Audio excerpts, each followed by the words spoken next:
We have already studied about the mineral resources and the conventional sources of energy. In this lecture, we will be studying non-conventional sources of energy. Let us start. Non-conventional sources of energy. There are 6 types of non-conventional sources of energy. First is solar energy, second tidal energy, third wind energy, and fourth is biogas, fifth geothermal energy, and last one is nuclear energy. ये 6 types की non conventional sources of energy हैं. जैसा हमने कल भी discuss किया था कि non conventional sources of energy जो है they are eco friendly. Eco friendly का मतलब है they do not affect environment in any type. किसी भी तरह का कोई नेगेटिव इफेक्ट जो है इन non conventional sources of energy से एनवायरनमेंट पे नहीं होता है किसी भी तरह का. So they are very convenient and efficient also. चलिए सबसे पहले हम पढ़ते हैं सोलर एनर्जी के बारे में. सोलर एनर्जी, जैसा आपको पता है सोलर एनर्जी आजकल सबसे ज़्यादा लेटेस्ट सोर्स ऑफ एनर्जी है because sun is the greatest source of unlimited energy. हमारे पास सन जो है सोलर रेज जो है सन रेज वो अनलिमिटेड सोर्स ऑफ एनर्जी है जो कि कभी ख़त्म नहीं होने वाली है. इसलिए ये बहुत ही एफिशिएंट सोर्स ऑफ एनर्जी है. मेनली सोलर एनर्जी कहाँ पर ज़्यादा प्राप्त होती है? It is mainly it can be maximum tapped in tropical regions. Tropical regions कौन से होते हैं? It is near the equator. जो भी इक्वेटर के नज़दीक रीजन्स हैं that are known as tropical regions, और सोलर एनर्जी वहाँ पर मैक्सिमम टैप की जा सकती है. अब देखिए यूज़ क्या है सोलर एनर्जी का. It is use for electricity generation. Solar energy सबसे बड़ा जो यूज़ है सोलर एनर्जी का आजकल वो है इलेक्ट्रिसिटी जनरेशन. उसके बाद सोलर कुकर्स, गीजर्स, इन्वर्टर्स, बहुत सारी ऐसी चीज़ें हैं जो आजकल सोलर एनर्जी से चलती हैं. इसमें चाहे इन्वर्टर्स हों, गीजर्स हों, यहाँ तक कि अब तो कार्स भी आ गई हैं सोलर एनर्जी से चलने वाली. तो ये जो है सन जो है वो सन रेज जो है उनसे बहुत ही ज़्यादा क्वांटिटी में हम एनर्जी या इलेक्ट्रिसिटी प्रोड्यूस कर सकते हैं. Next, distribution. It is mainly tapped in Canada, France, Germany, USA, Japan, India. ये मेन प्रोड्यूसर्स हैं सोलर एनर्जी के. यहाँ पर सोलर एनर्जी बहुत ज़्यादा अमाउंट में बनाई जाती है. इंडिया में मेनली गुजरात और मध्य प्रदेश ऐसे 2 स्टेट्स हैं जहाँ पर कि बहुत ज़्यादा सोलर एनर्जी का प्रयोग हो रहा है. और मध्य प्रदेश में तो एशिया का लार्जेस्ट सोलर प्लांट है. It is in Rewa district of Madhya Pradesh. ये जो है अभी तक एशिया का सबसे बड़ा सोलर प्लांट है जहाँ पर कि सबसे ज़्यादा सोलर एनर्जी प्रोड्यूस की जा रही है. तो ये हो गई सोलर एनर्जी जो कि सबसे किफ़ायती आजकल एनर्जी जनरेशन का एक तरीका है. Next is tidal energy. नाम से ही पता चल रहा है it is formed by the harnessing tides. Tides आपको पता है it is tides are generated by the gravitational pull of sun and moon. You have already studies about tides in class 7. तो टाइड्स जो है इनसे एनर्जी जनरेशन भी हो रही है बहुत से देशों में. It is generated from tides using dams at the sea openings. जहाँ पर भी डीप सी ओपनिंग्स हैं किसी भी कंट्री में वहाँ पर डैम्स बनाए जाते हैं और टाइड्स का जो पानी आता है उससे इलेक्ट्रिसिटी जनरेशन होती है. तो बहुत सारे ऐसे देश हैं जो कि इलेक्ट्रिसिटी जनरेट करते हैं टाइडल एनर्जी टाइड्स से. वो कौन से हैं देखिए, फ्रांस, रशिया, इंडिया. इंडिया में भी टाइडल एनर्जी कुछ जगहों पर प्रोड्यूस की जा रही है. लेकिन फ्रांस और रशिया में टाइडल एनर्जी का प्रयोग आमतौर पर होता है. गल्फ ऑफ कच्छ जो है गुजरात में ये एक नैरो सी ओपनिंग का क्षेत्र है, एरिया है जहाँ पर भी टाइडल एनर्जी प्रोड्यूस की जा रही है. तो ये है tidal energy. Next is wind energy. Wind energy आपको पता चल रहा होगा कि विंड से पावरफुल विंड्स जो चलती हैं उनसे जो भी एनर्जी जनरेट की जाती है that is called wind energy. Wind energy जहाँ पर बहुत तेज़ हवाएं, ऐसी जगह जहाँ पर कि बहुत तेज़ हवाएं चलती हैं वहाँ पर बहुत आसानी से विंड एनर्जी को जनरेट किया जा सकता है. मेनली कौन से ऐसे रीजन्स हैं? कोस्टल रीजन्स में मैक्सिमम विंड एनर्जी जनरेट की जा सकती है. आपको पता है कोस्टल रीजन में बहुत ही स्पीडली विंड्स चलती हैं, लोग बहुत ज़्यादा तेज़ी से करती हैं, तो इसलिए कोस्टल रीजन्स में सबसे ज़्यादा maximum amount of wind energy can be generated.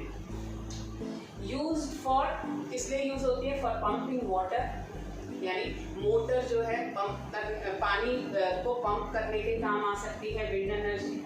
Grinding grains, आपने देखा होगा बहुत सारी जगह जो है विंड एनर्जी के द्वारा विंड मिल्स लगाई जाती है विंड एनर्जी को यूज़ करके। उससे क्या होता है, एक बहुत बड़ा सा फैन की तरह ऊपर एक टावर पर ऊपर फैन लगा दिया जाता है, जो कि बहुत तेज़ जब विंड चलती है तो वो विंड जो विंड मिल है उसका फैन जो है मूव करता है, उससे नीचे रखा हुआ जनरेटर जो है या मोटर जो है वो ऑन होती है, जिससे पंपिंग हो सकती है और साथ ही ग्रेन्स को ग्राइंडिंग का काम भी किया जा सकता है। तो इलेक्ट्रिसिटी जनरेशन भी विंड एनर्जी से होता है। हमारे देश में हिमाचल प्रदेश जो है वहाँ पर कुछ एक विंड मिल्स हैं, जिससे जहाँ पर कि ग्राइंडिंग ऑफ ग्रेन्स जो है वो मेनली विंड एनर्जी से ही किया जाता है। उसके बाद आती है इसका डिस्ट्रीब्यूशन। यूरोपियन कंट्रीज जहाँ जो कि कोस्टल कंट्रीज़ हैं यूरोप की, वहाँ पर ये विंड एनर्जी जनरेट की जाती है। इसके अलावा जापान जो एक खुद ही कोस्टल कंट्री है, यहाँ पर भी विंड एनर्जी बहुत ज़्यादा अमाउंट में जनरेट की जा रही है। इंडिया में गुजरात, महाराष्ट्र और तमिलनाडु जो भी कोस्टल एरियाज हैं इन स्टेट्स के, वहाँ पर विंड एनर्जी जनरेट की जा रही है। तो ये है third type of non conventional energy, wind energy. Next is biogas. Biogas जो भी रूरल एरियाज में लोग रह रहे हैं उनको पता होगा कि बायोगैस क्या है। बायोगैस जो है it is a gaseous fuel form by the decomposition of organic waste. Organic waste का मतलब है प्लांट्स और एनिमल्स का जो भी वेस्ट होता है उससे ये एक गैसियस फ्यूल है जो कि डिकम्पोजिशन के बाद बनता है। एक बहुत सा बड़ा पिट बना दिया जाता है जहाँ पर कि ये ऑर्गेनिक वेस्ट जो है इकट्ठा करते रहते हैं और उसको उस पिट को ढक्कन से ढक दिया जाता है, एक लिड से ढक दिया जाता है। जैसे जैसे डिकम्पोजिशन होती है उसमें से एक गैस निकलती है, मेनली मीथेन गैस निकलती है और उससे एनर्जी जो है जनरेट की जाती है। Mainly it is used for cooking, lightning and produce manure. अब ये जो है बायोगैस से कुकिंग की जाती है, यानी बायोगैस प्लांट के पास ही आसपास के घरों में आसानी से गैस दी जा सकती है और वहाँ पर कुकिंग आसानी से की जा सकती है इस बायोगैस की मदद से। लाइटनिंग यानी लाइट्स भी जलाई जा सकती हैं और साथ ही इसके बाद जो ऑर्गेनिक मैटर है उससे बहुत ज़्यादा अमाउंट में ऑर्गेनिक मैन्योर भी प्रोड्यूस होता है। तो इसका मतलब है बायोगैस जो है रूरल एरियाज़ में या जहाँ पर भी जगह है एक पिट बनाने की, वहाँ पर आसानी से प्रोड्यूस किया जा सकता है और बहुत ही एफिशिएंट सोर्स ऑफ एनर्जी है। Next is geothermal energy. हमने थर्मल एनर्जी पहले ही पढ़ा है। इसमें क्या होता था कि थर्मल एनर्जी से थर्मल एनर्जी में वाटर को हीट करके स्टीम प्रोड्यूस की जाती थी जिससे कि इलेक्ट्रिसिटी जनरेट होती थी। लेकिन थर्मल एनर्जी जो है it is produced from internal heat of the earth. हमने 7th क्लास में पढ़ा है कि हमारा इंटरनल अर्थ जो है वो बहुत ही ज़्यादा हॉट है और उसी की हीट से ये जियोथर्मल एनर्जी जो है जनरेट की जाती है। वॉल्केनिक एरियाज जो होते हैं जहाँ पर बहुत ज़्यादा वॉल्केनिक इरप्शंस हैं, वहाँ पर ये जियोथर्मल एनर्जी जनरेट की जा सकती है। या फिर जहाँ पर भी हॉट स्प्रिंग्स हैं। हॉट स्प्रिंग्स का मतलब है जहाँ पर ज़मीन से गर्म पानी जो है निकलता है, उनको कहते हैं गर्म पानी का चश्मा। बहुत सारी ऐसी जगह हैं हमारे हरियाणा में ही, सोना नाम की एक जगह है जहाँ पर कि ये हॉट स्प्रिंग है, वहाँ पर आसानी से जियोथर्मल एनर्जी जो है जनरेट की जा सकती है। मेनली वॉल्केनिक एरियाज और हॉट स्प्रिंग्स जहाँ पर होते हैं वहाँ पर ये जनरेट की जाती है। मेन कंट्रीज जो कि ये प्रोड्यूस करती हैं वो कौन सी हैं? Iceland, Japan, USA, Russia, India.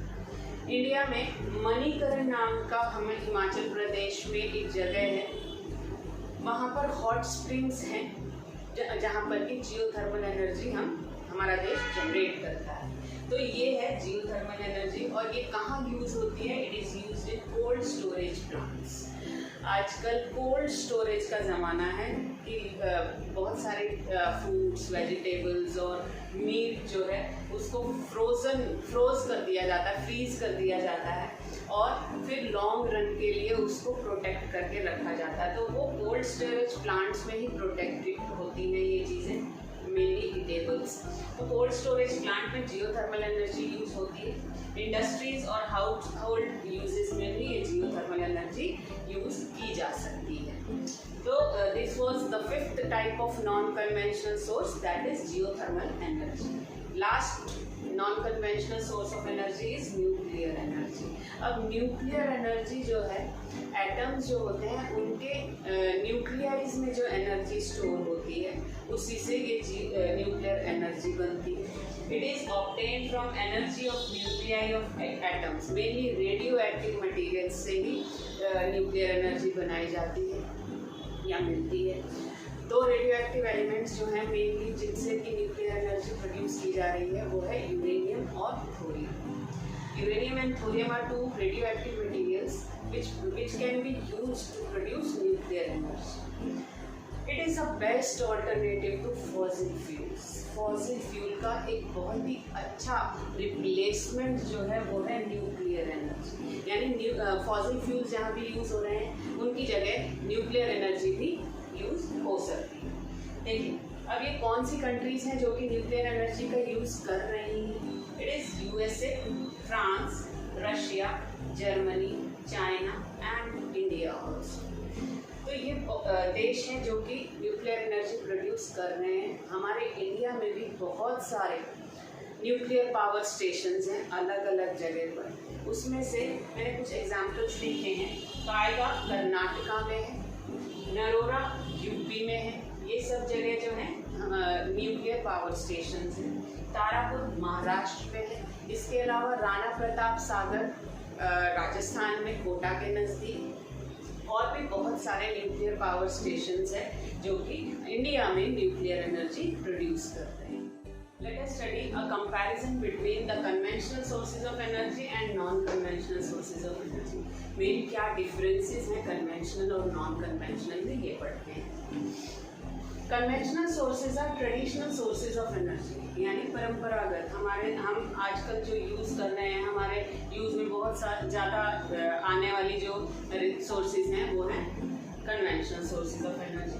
These are coal, petroleum, natural gas. आपको पता है कि कोल, पेट्रोलियम और नेचुरल गैस पे अभी हम बहुत ज़्यादा डिपेंड करते हैं। जबकि जो non conventional sources of energy है they are non traditional and still at experimental stage. अभी बहुत सारे एक्सपेरिमेंट्स हो रहे हैं जिससे कि ज़्यादा से ज़्यादा non conventional sources of energy produce की जा सके। कौन सी हैं non conventional sources of energy? Wind energy, geothermal energy, solar energy और बहुत सारी अभी हमने पढ़ी। तो नॉन कन्वेंशनल सोर्सेज जो है नॉन ट्रेडिशनल है and they are at experimental stage. Second one is mostly non renewable except hydel power. जो कन्वेंशनल सोर्सेज ऑफ एनर्जी है वो सारी नॉन रिन्यूएबल है। सिर्फ एक हाइड्रो इलेक्ट्रिसिटी है ऐसी सोर्स है जो कि रिन्यू हो सकती है। जबकि non conventional sources of energy, all the non conventional sources of energy are renewable sources of energy. तो इसका मतलब है कि नॉन कन्वेंशनल सोर्सेज जो हैं वो दोबारा से बन सकती हैं, जबकि कन्वेंशनल सोर्सेज जो हैं वो non renewable. Next is conventional sources of energy are expensive.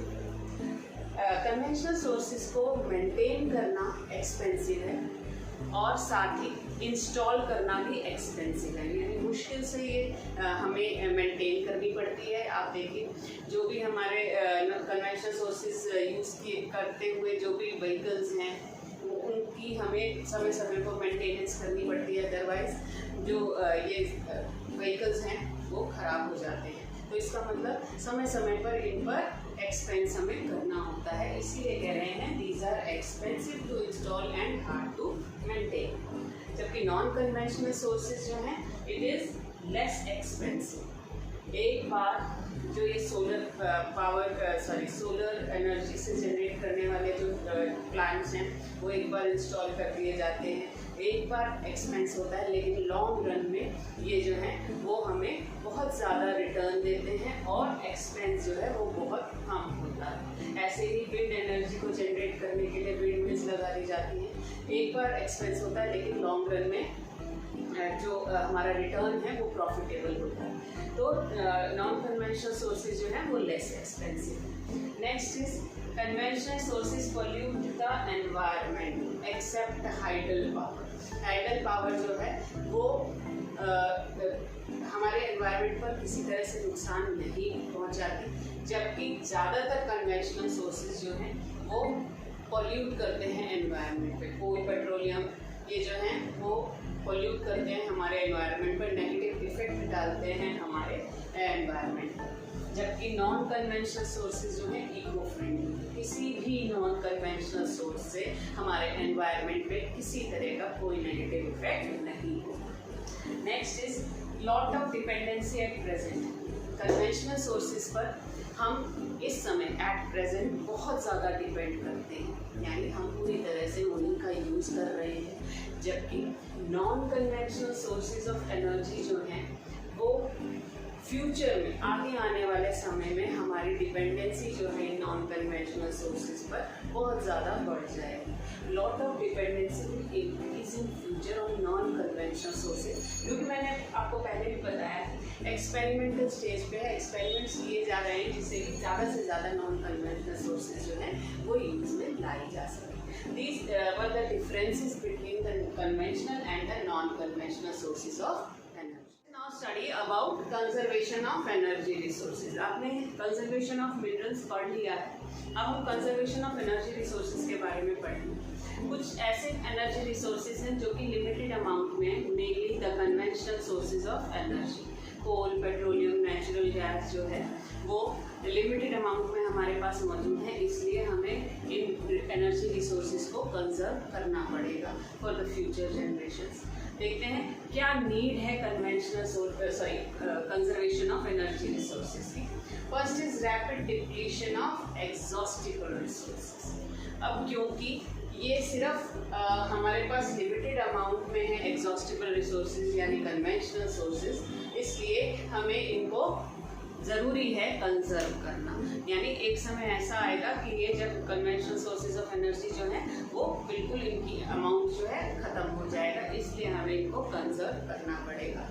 Next is slow regeneration. ये जो कन्वेंशनल सोर्सेज ऑफ एनर्जी हैं, थाउजेंड्स ऑफ ईयर्स में ये फॉसिल फ्यूल्स बन पाते हैं, बहुत धीरे धीरे इनकी स्पीड जो है वो बहुत स्लो होती है दोबारा से जनरेट होने की, इसलिए भी हमें कंजर्वेशन करना होगा इन रिसोर्सेज का।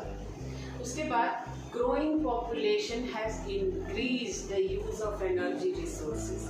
ग्रोइंग पॉपुलेशन, क्योंकि आजकल हमारे जो वर्ल्ड की पॉपुलेशन है लगातार इंक्रीज हो रही है, इसकी वजह से एनर्जी रिसोर्सेज का यूज़ भी इंक्रीज हो गया है, यानी उसकी अमाउंट ऑफ यूज़ जो है वो इंक्रीज हो गया है। अगर हम कंजर्व नहीं करेंगे एनर्जी रिसोर्सेज को तो पॉपुलेशन, जो ग्रोइंग पॉपुलेशन है उसके यूज़ के लिए एनर्जी रिसोर्सेज जो हैं वो बनेंगे ही नहीं। तो हमें कंजर्वेशन ऑफ एनर्जी रिसोर्सेज की बहुत ज़्यादा नीड है और हमें इनको कंजर्व करना पड़ेगा। अब देखिए एनर्जी रिसोर्सेज कम होते जा रहे हैं, कमी आ रही है एनर्जी रिसोर्सेज, जो कन्वेंशनल एनर्जी रिसोर्सेज हैं उसको एक वर्ड से डिफाइन किया गया है, that is called energy crisis. Energy crisis क्या है? It is scarcity of conventional sources of energy.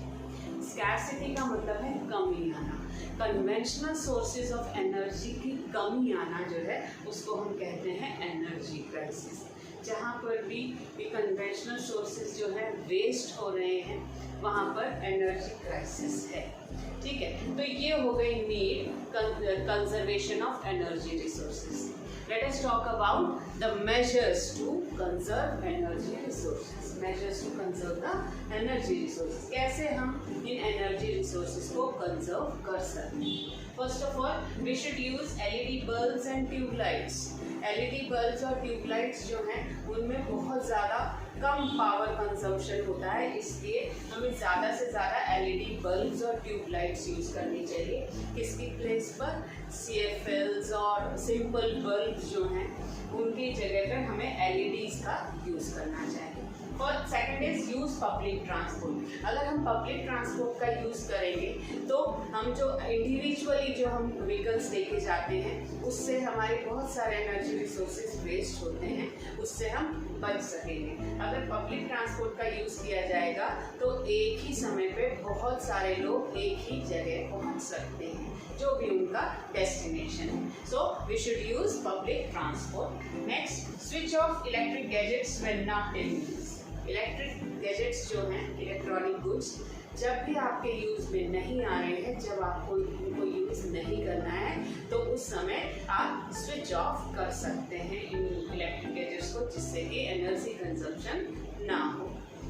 Next, use power saving electrical devices. Power saving electrical devices ऐसे आजकल इलेक्ट्रॉनिक डिवाइसेस आ रहे हैं स्टार रेटिंग वाले, जिनमें कि 5 स्टार्स, 4 स्टार, 3 स्टार रेटिंग वाले डिवाइसेस आते हैं। तो स्टार रेटिंग वाले डिवाइसेस यूज़ करने से इलेक्ट्रिसिटी जो है वो वेस्ट नहीं होती है और पावर कंजम्पशन कम होती है। तो ऐसे इलेक्ट्रॉनिक डिवाइसेस यूज़ करें जो कि पावर सेविंग हो। इसके अलावा use non conventional sources of energy. Non conventional sources of energy use करने चाहिए जो कि रिन्यूएबल हैं और साथ ही जो कि नेगेटिव इफेक्ट नहीं डालते हैं हमारे एनवायरनमेंट। तो ये थे measures to conserve the energy resources. Energy and mineral resources are very helpful for any country for its development. So we should conserve and properly use these resources for our future generation as well as our development. So guys, with this we have completed our chapter number 4, mineral and energy resources. For latest updates, do subscribe my channel. Till then, bye bye.